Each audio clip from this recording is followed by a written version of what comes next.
Ahmedabad municipal corporation के इस गर्मियों के फोटो हैं, किस तरह से टैंकर पर पानी की मारामारी हो रही है। जब अहमदाबाद में पानी नहीं है तो दूर दराज के सूखे जो इलाके हैं, गांव, उनमें क्या हालत होगी गुजरात की जनता समझ सकती। 22 पेपर आउट हुए, जो लोग जिम्मेदार हैं उनको जेल में डालेंगे। शहरी रोजगार गारंटी देंगे हम, जैसी मनरेगा है कि शहरों में भी लोगों को रोजगार मिले, उसकी गारंटी हो। ओल्ड पेंशन स्कीम को हम रिवाइव करेंगे। हम पूछना चाहते हैं आपका ओल्ड पेंशन स्कीम पर क्या स्टैंड है। हिमाचल में जब दबाव में आए थे तो कहा था कमेटी बनेगी, कमेटी की रिकमेंडेशन होंगी, यहां तो कमेटी भी गायब हो गई।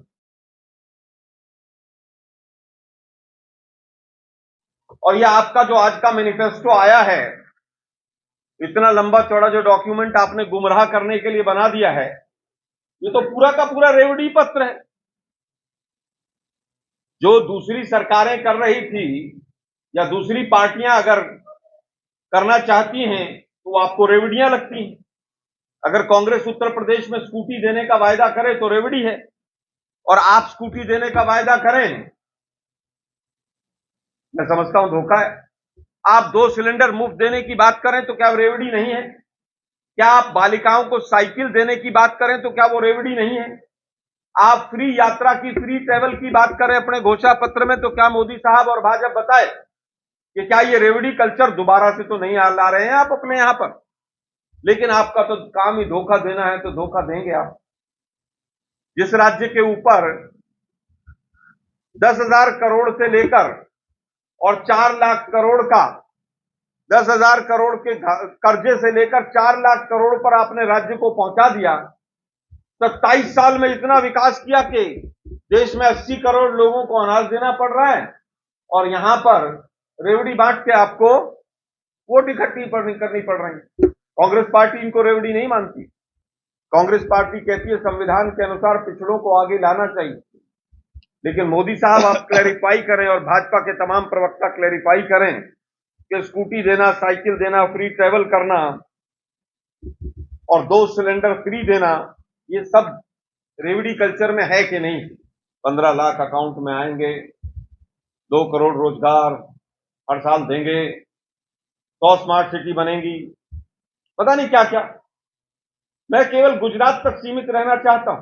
पिछले घोषणा पत्र में इंटरनेशनल लेवल की यूनिवर्सिटी बनेगी, सरकार बनाएगी। हम ढूंढ रहे थे, सारा गूगल छान मारा, तमाम लोगों से बात की कि कहां है वो इंटरनेशनल लेवल की यूनिवर्सिटी जो पिछले साल मोदी जी ने, पिछले चुनाव में मोदी जी ने और इनके रूपाणी साहब ने वायदा किया था, कहां है वो? स्मार्ट ट्रैफिक मैनेजमेंट और पता नहीं कौन कौन से वायदे थे। सीसीटीवी लगाए और उसमें क्या होता, मीमो आता 1,000 रुपए का। मोबाइल क्लिनिक की बात पिछले घोषणा पत्र में भी थी, इसमें भी। लगभग 50% घोषणा पत्र तो पिछला ही है, केवल शब्दों को बदल दिया। इंटरनेशनल ट्राइबल यूनिवर्सिटी बनेगी, कहां है भाई वो tribal university, international tribal university? हमें तो मिली नहीं। 2 साल पहले भी रूपाणी जी के समय पर 8 मेडिकल कॉलेज का वायदा हुआ था, आज फिर 8 मेडिकल कॉलेज का वायदा हो गया। अरे हम तो पूछ रहे हैं, पिछले 20 साल में एक सरकारी मेडिकल कॉलेज बनाया हो तो उसका नाम बता दो। पिछली बार भी कहा था ट्राइबल वेलफेयर बोर्ड बनाएंगे, इस बार भी कुछ जुमले छोड़ दिए। क्या ट्राइबल डिस्ट्रिक्ट लेवल पर, जिला लेवल पर ट्राइबल वेलफेयर बोर्ड बन गए? पहले कहते थे किसान की आमदनी 2022 में डबल हो जाएगी, हो गई होगी जरूर, किसान भाई बताएंगे। मूंगफली का उत्पादन तो इस बार 8.5 लाख टन घट गया है। सबको घर देंगे, और हालत यह है कि जो पुराने घर हैं गरीबों के, जब विदेशी मेहमान आते हैं तो पर्दा लगाकर उनको ढकना पड़ता है।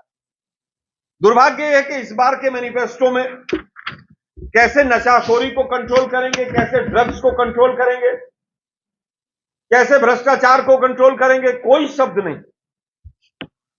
22 पेपर आउट हुए, किसको जेल में डालेंगे, किसको जेल में नहीं डालेंगे, भ्रष्टाचार को कैसे कम करेंगे, मोरबी के गुनहगार कहां हैं, उस दिशा में एक शब्द भी नहीं है, एक बात भी नहीं।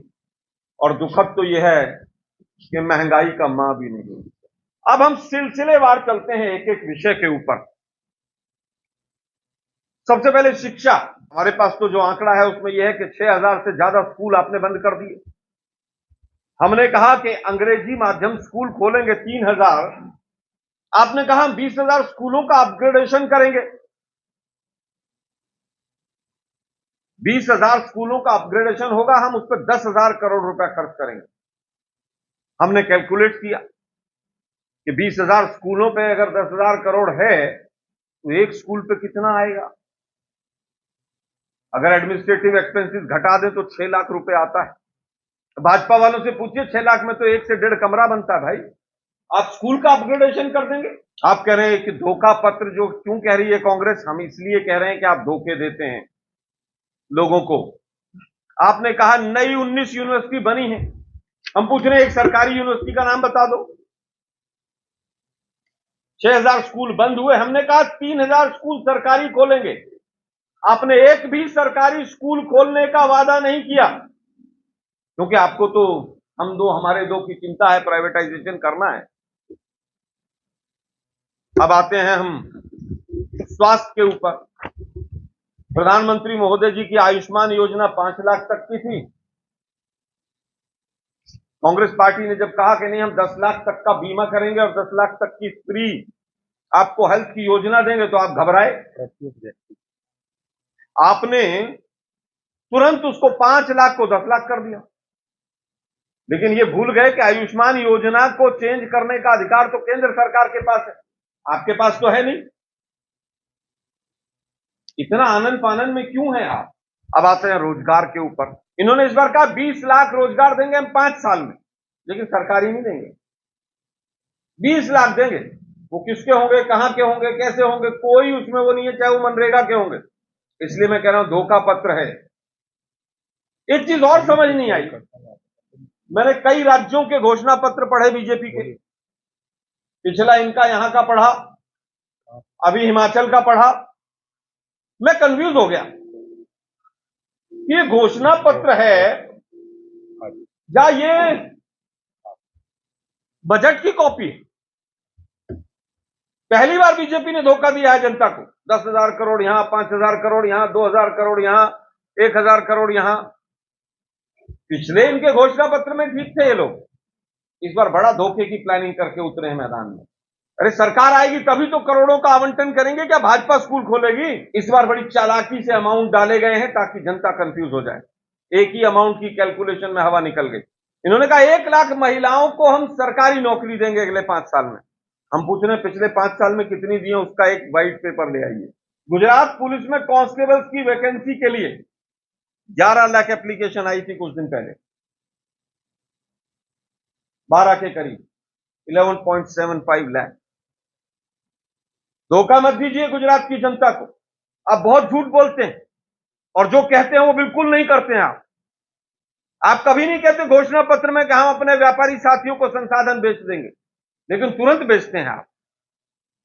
नड्डा जी ने एक सच तो बोल दिया कि जो हम नहीं कहते वो भी करते हैं, तो ये तो सच है कि जो नहीं कहते हैं वही ज्यादा करते हैं ये लोग। हमने कहा 22 पेपर आउट हुए, जो लोग जिम्मेदार हैं उनको जेल में डालेंगे। शहरी रोजगार गारंटी देंगे हम, जैसी मनरेगा है कि शहरों में भी लोगों को रोजगार मिले, उसकी गारंटी हो। ओल्ड पेंशन स्कीम को हम रिवाइव करेंगे। हम पूछना चाहते हैं आपका ओल्ड पेंशन स्कीम पर क्या स्टैंड है? हिमाचल में जब दबाव में आए थे तो कहा था कमेटी बनेगी, कमेटी की रिकमेंडेशन होंगी, यहां तो कमेटी भी गायब हो गई। हमने कहा है कि हम कॉन्ट्रेक्चुअल प्रथा जो है, ठेकेदारी प्रथा, उसको समाप्त करेंगे। तो इन्होंने नहीं कहा है तो समझ लीजिए कि ठेकेदारी प्रथा तो इनके ब्लड में है, उसको बढ़ाएंगे ये। पुलिस का एग्जाम्पल मैंने आपके सामने दिया। एक इनका बड़ा बढ़िया जुमला है, हर घर जल, हर घर पता नहीं क्या क्या बोलते रहते हैं। पिछले मैनिफेस्टो में भी सेम लाइनें थी। मैं सोच रहा था प्रिंटर तो शायद बदल ही लिया होगा इन्होंने। ये अहमदाबाद म्युनिसिपल कॉर्पोरेशन के इस गर्मियों के फोटो हैं, किस तरह से टैंकर पर पानी की मारामारी हो रही है। जब अहमदाबाद में पानी नहीं है तो दूर दराज के सूखे जो इलाके हैं, गांव, उनमें क्या हालत होगी ये गुजरात की जनता समझ सकती। केवल झूठ बोलने से वायदे पूरे नहीं हो जाते। मैं इनका पूरा इंडेक्स देख रहा था कि शायद कहीं महंगाई कम होगा, कहीं मिला नहीं हमें। कांग्रेस पार्टी ने महंगाई को कम करने के लिए 500 रुपए में हम गैस का सिलेंडर देंगे ताकि गरीब गृहिणी को फायदा हो। ₹5 हम पर लीटर दूध पर सब्सिडी देंगे ताकि पशुपालकों को फायदा हो और महंगाई से निजात मिले। ₹8 में इंदिरा रसोई में हम गरीबों को भोजन देंगे ताकि गरीबी जो बढ़ रही है उससे निजात मिले। और 300 यूनिट बिजली हम फ्री देंगे ताकि गरीबी से लड़ाई लड़ी जा सके, जो कि भाजपा की बहुत बड़ी देन है पिछले 5 वर्षों में। पिछले 15 साल में गुजरात सरकार ने 150 बसें खरीदी हैं नई। इस सरकार की वेबसाइट का आंकड़ा है। 15 साल में मात्र 150 बसें। और इस बार कहा गया कि हम 1000 करोड़ रुपया बसों पर खर्च करेंगे। कैसे खर्च करेंगे, मेंटेनेंस पे खर्च करेंगे, क्या करेंगे, कहीं क्लैरिफिकेशन नहीं। जबकि पूरा का पूरा तंत्र पब्लिक ट्रांसपोर्ट का प्राइवेट हाथों में दे दिया गया है।